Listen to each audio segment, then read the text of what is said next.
आज है 29 जनवरी 2024 और एज़ एक्सपेक्टेड आज मार्केट में बड़ा मूव आ चुका है। जैसा कि सोचा था कि एक बड़ा ट्रेंड रिवर्सल आना था और ट्रेंड रिवर्सल की कंफर्मेशन 29 तारीख को आनी थी, तो वो आ चुकी है। तो hello traders, welcome back to Stock Scholar. और हम आज देखने वाले हैं कि आज 29 जनवरी 2024 को क्या हुआ और अगली डेट यानी कि कल 30 जनवरी 2024 को मार्केट में क्या होने वाला है। आज मार्केट के खुलते ही मार्केट जो पहली 15 मिनट की कैंडल बनाता है वो बिल्कुल स्ट्रॉन्ग बुलिश कैंडल बनाता है, जिसको आप मारूबुजू बोल सकते हो। और खुलते ही जब ये पहली कैंडल बुलिश बनती है, ये देखो 15 मिनट की कैंडल जो बुलिश बनी है वो 121 पॉइंट की कैंडल बनती है। एंड देन एक पुल बैक आता है। देखो ये जो कैंडल बनाई एक बुलिश कैंडल बनाता है एंड देन मार्केट में एक पुल बैक आता है इस रेड कैंडल पे और एक ब्रेकआउट आता है उस रेजिस्टेंस का। जो ये रेजिस्टेंस था 15 मिनट की कैंडल का, ये सपोर्ट था और ये रेजिस्टेंस था, इसका ब्रेकआउट आता है इस हैवी कैंडल से और इसी पे होती है हमारी एंट्री। जो हमारी आज की ट्रेड थी वो इसी कैंडल पे हुई थी। तो इसकी साइकोलॉजी क्या थी वो मैं समझाता हूँ और आज के मूव का रीज़न क्या था वो मैं बताता हूँ। क्योंकि पहला रीज़न तो सबसे बड़ा यही है कि आज जो 29 तारीख है, क्योंकि 3 दिन से मार्केट बंद था और उसके पहले 25 तारीख थी और 25 तारीख को एक बड़ी गैन रिवर्सल डेट थी। तो गैन रिवर्सल डेट का कन्फर्मेशन हमेशा +-1 में चलता है। अगर आपको कन्फर्मेशन चाहिए तो आपको 1-2 दिन का इंतज़ार करना पड़ेगा बड़ी रिवर्सल के लिए। तो आज जैसे कि 29 तारीख की एक बड़ा रिवर्सल आना था, तो बड़ा रिवर्सल आया है। जो नॉर्मल जो ट्रेंड डाउन ट्रेंड चल रहा था उसका रिवर्सल आया है। अब ये ट्रेंड कंटिन्यू रहेगा नहीं रहेगा उसके बारे में आगे बात करेंगे। पहले बताते कि आज ये मूव क्यों आया। सबसे बड़ा रीज़न तो ये हो सकता है आज की मूव का कि अभी जो कंपनीज़ के रिज़ल्ट आ रहे हैं, क्वार्टर रिज़ल्ट्स जो आ रहे हैं वो बहुत ही पॉजिटिव आ रहे हैं। जो लार्ज कैप कंपनीज़ के जो मिड कैप और लार्ज कैप कंपनीज़ के जो रिज़ल्ट्स आ रहे हैं, क्वार्टर रिज़ल्ट्स आ रहे हैं, तो वो बहुत ही पॉजिटिव आ रहे हैं। कई सारी कंपनी के पॉजिटिव रिवर्स आए हैं, रिज़ल्ट्स आए हैं। इस वजह से ये हो सकता है कि ये जो आज का मूव आया हो वो हो सकता है कि आगे भी सस्टेन करे, क्योंकि ज़्यादातर कंपनीज़ पॉजिटिवली बिहेव कर रही हैं। और अब दूसरा रीज़न क्या हो सकता है? दूसरा रीज़न ये हो सकता है कि मार्केट एक पुल बैक लेता है। जैसे मार्केट अगर एक हैवी डाउन ट्रेंड में है तो मार्केट एक छोटा मोटा पुल बैक लेगा। ऐसा नहीं है कि इसने अपना हाई तोड़ दिया है, क्योंकि मार्केट को अगर वापस से रिवर्सल देना है तो एक मेजर लेवल का हाई इसे तोड़ना पड़ेगा, जो कि अभी तक मार्केट ने नहीं तोड़ा है और बिल्कुल इम्पॉर्टेंट रेजिस्टेंस पे मार्केट खड़ा है। अगर ये इस हाई को तोड़ देता है, पहले मैं इन लेवल्स बताऊंगा उसके बाद बताऊंगा कि मैं क्या कहना चाह रहा हूँ। देखो अगर मार्केट इन हाइज़ को तोड़ता है, कौन से हाइज़ को? ये जो हाई थे, जो मेजर स्विंग हाई हैं, ये इनको अगर तोड़ता है, क्योंकि मार्केट ने वहीं से रेजिस्टेंस लिया है, रिवर्सल लेने की कोशिश की। अगर मार्केट इन्हें तोड़ देगा तो चांस है कि अब मार्केट यहाँ से बुलिश हो सकता है। कंफर्मेशन नहीं है, पता चल जाएगा। क्यों? क्योंकि मार्केट को अगर बुलिश होना था, एक बड़ी बाइंग आनी थी, तो यहाँ से एक शार्प बाइंग आनी चाहिए थी। शार्प बाइंग कैसी? शार्प बाइंग का मतलब है, जैसे अगर आप पिछले जो बुल ट्रेंड में अगर आपने देखा हो, यहाँ पे बड़े टाइम फ्रेम पे चेक करो कि एक बहुत ही हैवी बाइंग आई थी। देखो इस जगह पे चेक करो, ये जो बाइंग थी ना बहुत हैवी बाइंग आई थी। मतलब मार्केट रुका नहीं था, मार्केट चला ही जा रहा था। देखो इस तरह की बाइंग, अगर आप बात करो ये वाली बाइंग अगर आती है तो हो सकता है कि मार्केट एक बुल ट्रेंड में शिफ्ट हो जाए, क्योंकि यहीं से रिवर्सल आया था। यही वो पॉइंट है यहाँ से रिवर्सल आया था। तो ये वाला जो पॉइंट है ये बहुत ही इम्पोर्टेंट पॉइंट है मार्केट को बुल ट्रेंड में करने के लिए। अगर मार्केट को बुल ले जाना चाहते हैं तो उनको पहले तो ये रेजिस्टेंस तोड़ना पड़ेगा, देन ये रेजिस्टेंस तोड़ना पड़ेगा, तब जाके मार्केट एक हैवी बुल ट्रेंड शो करेगा, एक बड़ा बुलिश मूवमेंट शो करेगा। अब अभी क्या हो सकता है वो बताते हैं। देखो अगर आप अभी गौर करो चार्ट पे तो मार्केट बुलिश तो रहा है, पर मार्केट रुक रुक के ऊपर गया है। ऐसा नहीं है कि मार्केट बहुत हैवीली ऊपर गया, मतलब सिंगल कैंडल में बड़े बड़े मूव कैप्चर किए हो, ऐसा नहीं है। मार्केट कई बार रुका है, स्टिल बुलिश रहा है। देखो ये रुका है, फिर ये ऊपर गया, फिर ये रुका, फिर ये ऊपर गया, फिर रुका, फिर ऊपर गया। ये जो पॉजेज है ना, जो छोटे छोटे बीच में से रुक रहा है मार्केट, ये जितने छोटे होंगे और जो इम्पल्स मूव हैं वो जितने बड़े होंगे। जैसे मार्केट ये इस जगह पे रुका है, देखो एक सेकेंड, इसको छोटा, एक सेकेंड, मार्केट इन पॉजेस को जितना छोटा रखेगा और ये वाली जो ग्रीन कैंडल टाइप के जो ऊपर के लिए मूवमेंट्स हैं, ये वाले जो मूवमेंट्स हैं, इनको जितना बड़ा रखेगा, ये इम्पल्स जो मूव है इनको जितना बड़ा रखेगा, उतनी ज़्यादा पॉसिबिलिटी है कि मार्केट एक ट्रेंड रिवर्सल यानी कि एक अप ट्रेंड में शिफ्ट हो सकता है। अगर मार्केट कुछ ऐसा शो करे, जैसे ये जो कैंडल है ये दिन की स्टार्टिंग में आई, अगर ये बीच में एक आध कैंडल यहाँ पे शो कर देता है इस जगह पे या इस जगह पे, तो चांस थे कि मार्केट एक और अच्छी बाइंग दे सकता था। पर क्योंकि यहाँ पे एक रेड कैंडल बन गई, पहले बड़ी ग्रीन कैंडल बनती है, फिर छोटी रेड, फिर एक ग्रीन, फिर एक रेड, तो इस तरीके से रुकते रुकते मार्केट ऊपर गया है। एक हैवी बाइंग अगर शो करता है यहाँ पे इतनी बड़ी एक ग्रीन कैंडल एंड देन एक छोटी सी रेड कैंडल, मार्केट क्या कर रहा है कि एक ग्रीन कैंडल बनाता है, देन एक रेड कैंडल बनाता है जो कि काफ़ी बड़ी है, फिर अचानक से ऊपर चला जाता है, फिर एक ग्रीन कैंडल बनाता है, फिर एक रेड कैंडल बनाता है। तो एक तरह से साइडवेज मार्केट होके फिर जाके थोड़ा सा बुलिश हुआ है।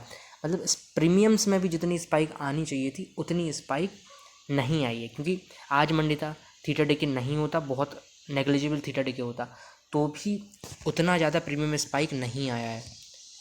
तो अभी उतनी ज़्यादा उम्मीद नहीं है कि मार्केट कल बुलिश होगा या नहीं होगा। अगर होता है, अगर कल बुलिश होता है मार्केट, तो बहुत अच्छी बुलिशनेस आ सकती है, बहुत अच्छी बाइंग आ सकती है, क्योंकि मार्केट एक इम्पॉर्टेंट रेजिस्टेंस पे खड़ा है। अगर आप चेक करो तो ये इस जगह पे खड़ा है, ये इस जगह पे मार्केट खड़ा है। यहाँ से या तो मार्केट बहुत अच्छा बुलिश हो सकता है या फिर एक बहुत अच्छा ट्रैप बना के बायर्स के लिए गिर सकता है। अब यहाँ पे आप चेक करो क्यों, देखो यहाँ भी ट्रैप बनाया था पिछली बार, मैंने बताया भी था कि मार्केट यहाँ पे पिछली बार ट्रैप बनाया था और फिर यहाँ से गिरा था, और ये पूरा मूवमेंट हमने कैप्चर किया था। हम यहाँ कहीं निकले थे, इस जगह पे कहीं निकले थे, यहाँ से बाइंग उठाई थी और पुट बाई करी थी और यहाँ पे कहीं पे निकले थे। तो ये एक रीज़न है कि यहाँ पे मार्केट ट्रैप कर सकता है, क्योंकि पहले भी कर चुका है।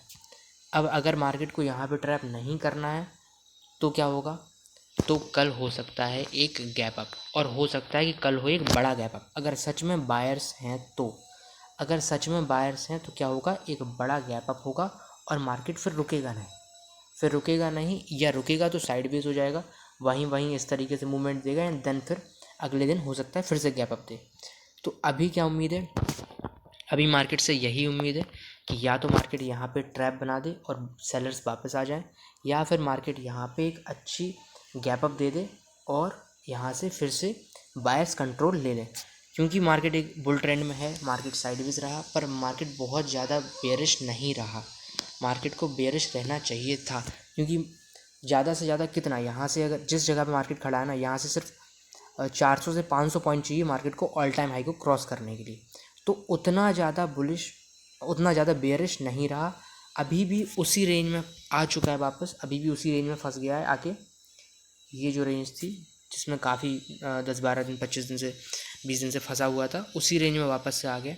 अगर यहाँ से ऊपर जाना है तो कल पता चल जाएगा।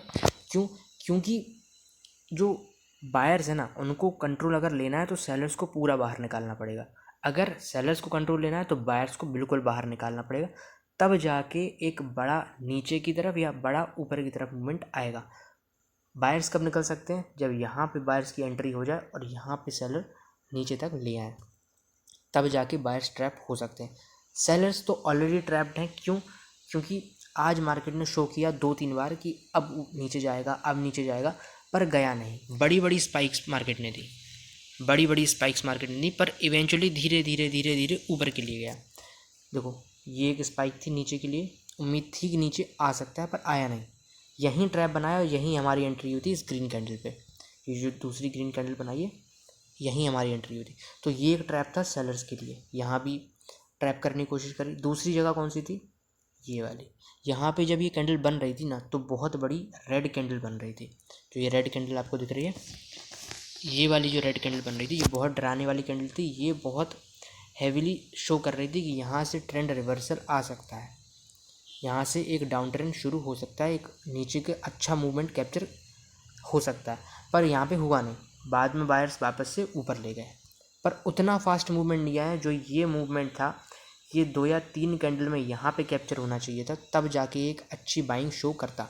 इसलिए कहीं ना कहीं उम्मीद है कि यहाँ पे बायर्स ट्रैप हो सकते हैं। और ये जो कंसोलिडेशन है, ये वाली जो कंसोलिडेशन है, ये कहीं ना कहीं शो कर रही है कि बायर्स ट्रैप हो सकते हैं। लेकिन अगर बायर्स हैं तो हो सकता है कल गैप अप हो। गैप अप के चांस ज़्यादा हैं क्योंकि एट द एंड मार्केट को बायर्स ही ले गए हैं।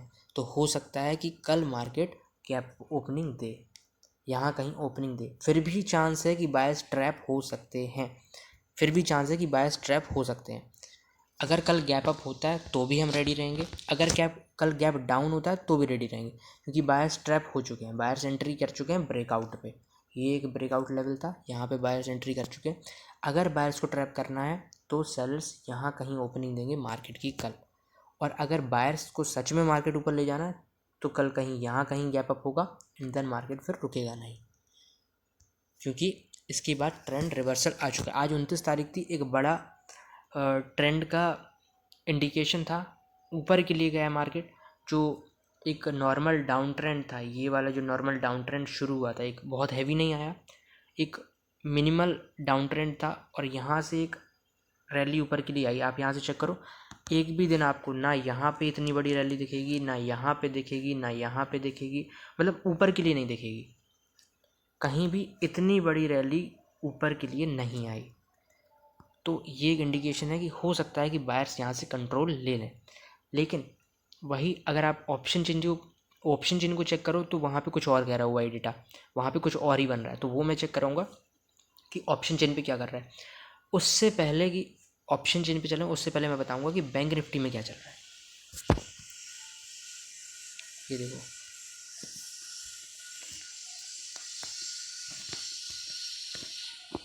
बैंक निफ्टी को अगर आप चेक करो तो बैंक निफ्टी में भी दिन भर मार्केट एक रेंज में ही रहा, फिर ऊपर गया, फिर नीचे आया, नीचे से फिर रेजिस्टेंस लेके सपोर्ट लेके ऊपर उठाए। तो एक रेंज बाउंड रहा है, गैप अप हुआ, then range bound, and then हो सकता है कि कल फिर से गैप अप दे दे। बैंक निफ्टी के बहुत हाई चांस है, अगर स्ट्रक्चर को आप चेक करो तो बैंक निफ्टी ने स्ट्रक्चर को तोड़ दिया है। बैंक निफ्टी का जो नॉर्मल स्ट्रक्चर चल रहा था, लोअर हाइज लोअर लोज का, ये वाला जो स्ट्रक्चर चल रहा था, और आज से नहीं काफ़ी टाइम से ये चल रहा है, ये वाला जो स्ट्रक्चर था, ये बैंक निफ्टी ने सीधा गैप अप के साथ तोड़ा है। ये वाला जो स्ट्रक्चर था, यहाँ पे इस हाई को तोड़ते ही बैंक निफ्टी ने अपने स्ट्रक्चर को तोड़ दिया है और इसके ऊपर सस्टेन भी किया है। अब आप ये चेक करो कि ये वाला जो स्ट्रक्चर है, ये सिर्फ 2-3 दिन से नहीं चल रहा है, ये काफ़ी टाइम से चल रहा है ये वाला स्ट्रक्चर। और बैंक निफ्टी में एक भी दिन अपने हाई को जो है वो क्रॉस नहीं किया है। ये देखो, ये देखो, ये देखो, और जब क्रॉस किया है वहाँ पे ट्रैपिंग हो गई है।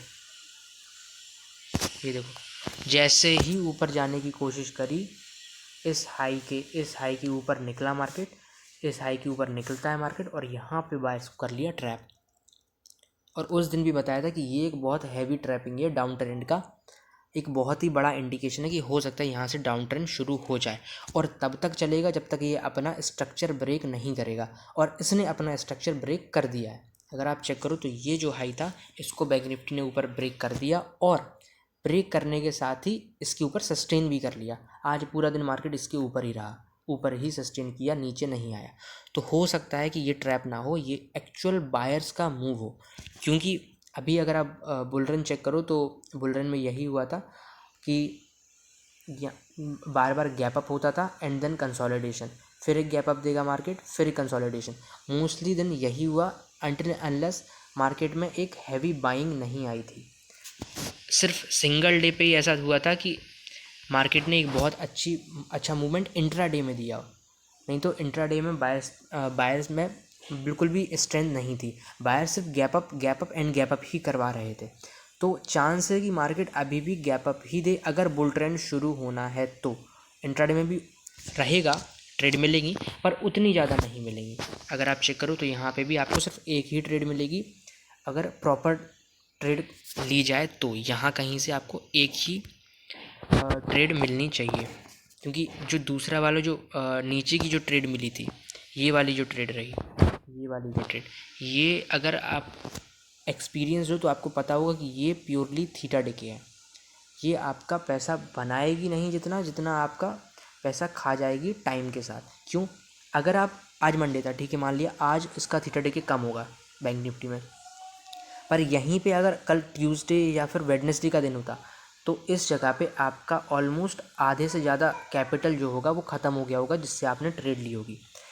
पर अगर आप ये वाला मूवमेंट चेक करो तो ये एक्चुअल में मोमेंटम था, मार्केट में मोमेंटम था, अचानक से बाइंग आई और अचानक से ऊपर चला गया, तो ये एक पॉजिटिव इंडिकेशन था। इसके बाद अगर आप चेक करो तो मार्केट कंसोलिडेशन में रहा, नीचे भी गया, पर इसी के ऑपोजिट अगर आप निफ्टी को चेक करो, तो निफ्टी जो हुआ था, ये देखो निफ्टी का चार्ट है, निफ्टी में नीचे की तरफ कोई मूवमेंट नहीं था, धीरे धीरे ऊपर ही गया है। तो अगर आप इसके हिसाब से चलो तो बैंक निफ्टी और निफ्टी का चार्ट काफ़ी अलग है, सिंक नहीं हो रहा है।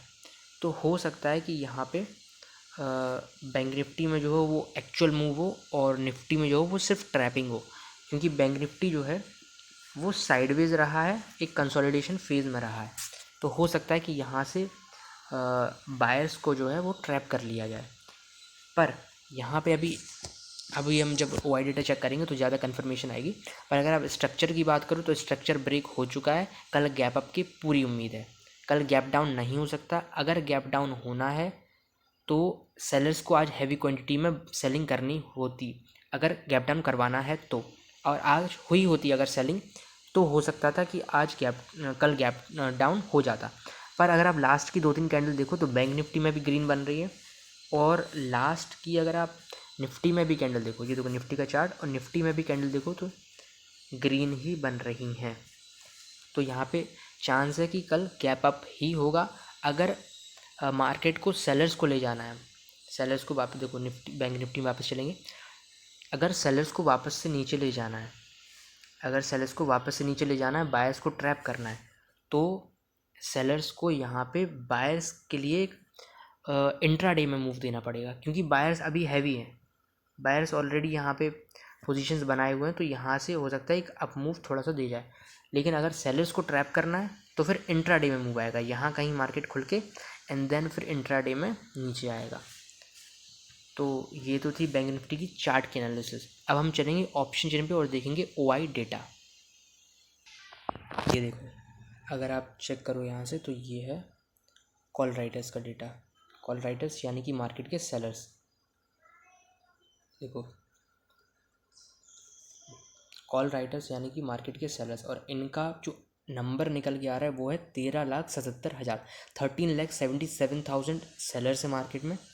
और अगर आप यहाँ पे चेक करो तो 15,12,000 बायर्स है मार्केट में, 15,12,000 बायर्स है, यानी कि ऑलमोस्ट 2 लाख का डिफरेंस आ रहा है। पर अगर आप PCR रेशियो निकालोगे इसका तो आपको ज़्यादा डिफरेंस समझ में नहीं आएगा। ऑलमोस्ट आपको 1.1 या 1.01 के आसपास का, इसके बीच का ही डेटा जो है आपको मिलेगा, 1.1 1.2 इसी के आसपास का डेटा देखने को मिलेगा। तो PCR रेशियो उतना इम्पॉर्टेंट है। OI डेटा के अकॉर्डिंग अगर आप चेक करो तो उतना मूवमेंट नहीं है, मतलब ना बायर्स एक तरफ से कंट्रोल कर रहे हैं और ना ही सेलर्स एक तरफ से कंट्रोल कर रहे हैं। अभी मार्केट एक फाइट चल रही है, आप कह सकते हो बायर्स और सेलर्स में एक फाइट चल रही है, और हो सकता है कि कोई एक जीतेगा, हो सकता है कल कोई ना कोई जीतेगा।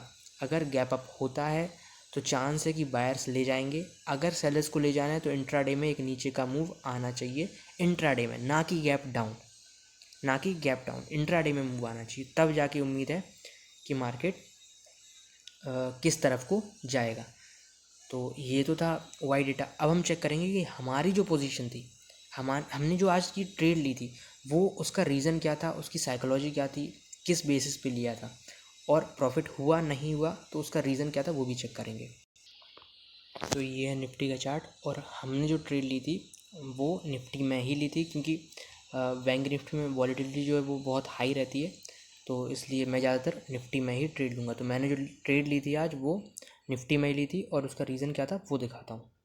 देखो ये आए 5 मिनट के टाइम फ्रेम पे, और पहले 15 मिनट के टाइम फ्रेम में मैं रेजिस्टेंस मार्क कर लूँगा, उसके बाद दिखाऊँगा। देखो ये थी पहली 15 मिनट की कैंडल, इसका मैंने किया हाई मार्क, ये हो गया एक रेजिस्टेंस और इसका कलर चेंज, और इसका किया मैंने एक लो मार्क, ये हो गया सपोर्ट। अब आप चेक करो, ये डिलीट करो, ये भी, और एक रेजिस्टेंस और सपोर्ट आप कह सकते हो कि लेवल निकल के आता है इस 15 मिनट की कैंडल के मिडिल पार्ट का, ऑलमोस्ट मिडिल में ही निकल के आता है इस जगह पे कहीं।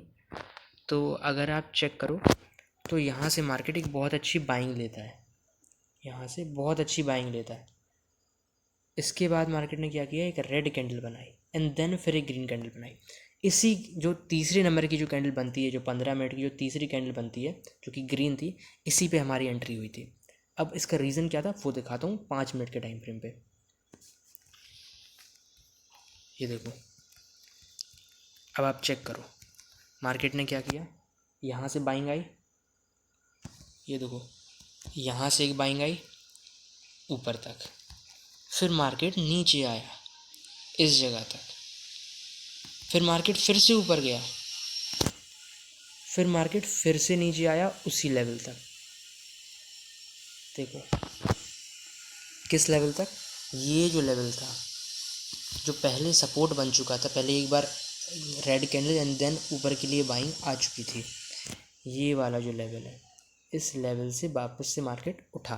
कैसे उठा, ये गया देन इस लेवल से गिरा, जो कि हमारा 15 मिनट का रेजिस्टेंस था। यहाँ से उठता है फिर यहाँ से गिरता है, इस वाले सपोर्ट पे ये रुकता है एंड देन यहाँ से ये फिर से उठता है। ये जो ग्रीन कैंडल दिख रही है, जो ये वाली ग्रीन कैंडल, इससे रेजिस्टेंस लेता है एंड देन फिर 2 रेड कैंडल एंड देन फिर से उठता है। तो अगर आप गौर करो तो ये एक डब्लू टाइप पैटर्न बनाता है, ये और ये एक डब्लू टाइप पैटर्न बनाता है। दूसरा क्या बनाता है, ये एक कैंडलस्टिक शो कर रहा है, बहुत ही इम्पॉर्टेंट कैंडलस्टिक, वो कैंडलस्टिक है ये वाली। इन 2 कैंडल्स को चेक करो, देखो दिखाता हूँ, जूम करो फिर दिखाता हूँ। इन 2 कैंडलस्टिक को चेक करो, ये एक ये ग्रीन वाली और एक ये छोटी सी रेड वाली। इस कैंडलस्टिक पैटर्न को कहते हैं, इस कैंडलस्टिक पैटर्न को कहते हैं एनगल्फिंग पैटर्न, और ये बुलिश एनगल्फिंग है। इसमें बेयरिश भी होता है पर ये बुलिश एनगल्फिंग है। तो इसमें क्या पता चल रहा है, पहला ये जो रेड कैंडल थी ना, इसमें सेलिंग आई छोटी सी, आप कह सकते हो प्रॉफिट बुकिंग, क्योंकि बायर्स यहाँ से मार्केट उठाया, बायर्स ने यहाँ थोड़ा बहुत तो बुक करेंगे ना, रेजिस्टेंस पे बुक किया, सेलर्स ट्रैप हो गए। क्यों, क्योंकि इतनी बड़ी रेड कैंडल, देन कन्फर्मेशन आई नहीं, यहीं कहीं कंसोलिडेट कर गया। अगर इस रेड कैंडल के बाद यहाँ पे एक pull back and then continuation आता या कुछ एम पैटर्न टाइप बनाता तो हम सेलिंग साइड जा सकते थे, पर यहाँ पे क्या किया, ये डब्लू पैटर्न बनाया, पहला रीज़न। दूसरा ये कैंडलस्टिक बनाया, दूसरा रीज़न।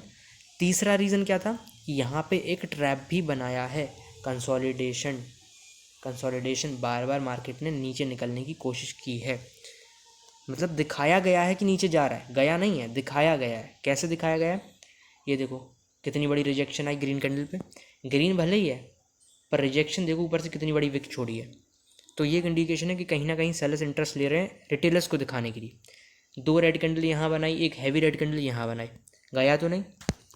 तो ये एक इंडिकेशन था कि यहाँ से एक बाइंग आ सकती है। इस ग्रीन कैंडल पे ये इंडिकेशन कंफर्म हो जाता है कि यहाँ से एक बाइंग आ सकती है।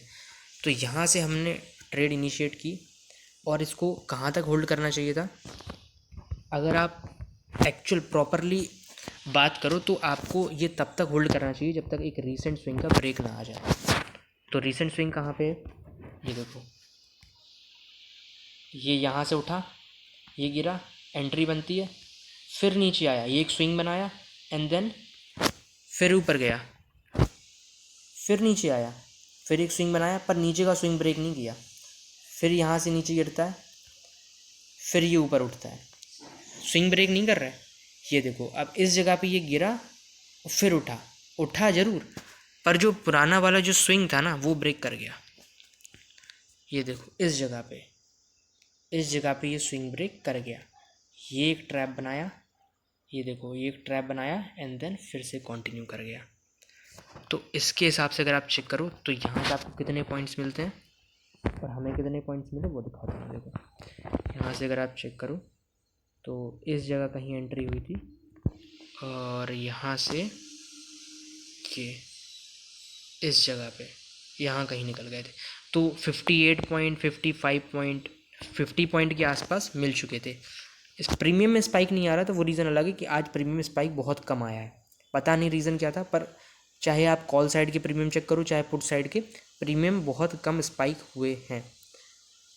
इसका रीज़न आप कह सकते हो मंडे है, इस वजह से हो सकता है थीटा डिके नहीं हुआ, पर फिर भी as compare to other days, other regular days, यहाँ पे थीटा जो था वो तो वैसे भी काम नहीं कर रहा था, पर प्रीमियम जो थे वो स्पाइक कम हुए। दूसरी एंट्री जो बननी चाहिए थी जो कि मैंने नहीं बनाई वो थी इस जगह पे। यहाँ पे एक बाइंग की एंट्री बननी चाहिए थी क्योंकि ये गिरा, एक ग्रीन कैंडल, देन एक पुल बैक भी लिया,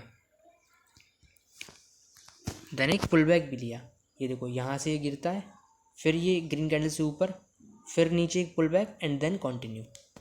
अब ये देखो यहाँ भी कुछ रीजंस हैं एंट्री करने के। ग्रीन कैंडल वो भी एनगल्फिंग, डब्लू पैटर्न यहाँ से ही बनता है, रीटेस्ट भी करता है। देखो यहाँ से ये जो रेड कैंडल है वो रीटेस्ट टाइप पैटर्न था, रीटेस्ट भी करता है एंड देन कंटिन्यू भी करता है। पर ये उतना लॉजिकल नहीं लगा। क्यों नहीं लगा? क्योंकि आज जो प्रीमियम्स थे वो स्पाइक नहीं हो रहे थे, वो बढ़ नहीं रहे थे और उतना ज़्यादा गिर भी नहीं रहे थे। एक जगह पे स्टेबल थे, एक जगह फंसा हुआ था। हर प्रीमियम फंसे हुए थे, चाहे एट द मनी के ले लो, आउट ऑफ द मनी के ले लो। हाँ, इन द मनी में थोड़े बहुत स्पाइक आ रहे थे क्योंकि उनका प्रीमियम ऑलरेडी इतना हाई था, 200 250, तो उनमें उतना स्पाइक आ रहा था, पर उतना हैवी उनमें भी स्पाइक नहीं आया as compare to regular days. तो ये थी आज की हमारी एनालिसिस वीडियो। अब हम मिलेंगे अपनी नेक्स्ट एनालिसिस वीडियो में।